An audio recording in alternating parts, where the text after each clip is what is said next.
সামনে এক নাম্বার বাধা হবে ধর্ম ব্যবসায়ীরা। তাদের কারণে এই উম্মার আজ এই পরিণতি, তারা উম্মাকে ঐক্যবদ্ধ হতে দেয় নাই।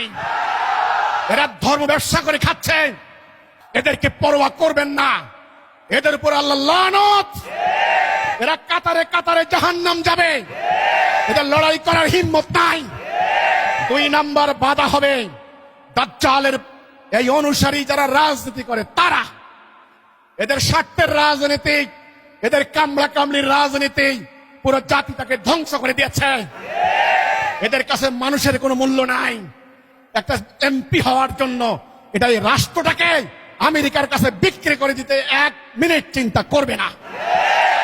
এদের কাছে ধর্ম নাই।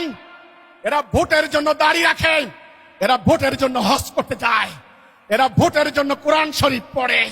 এরা মুসলমান নয়।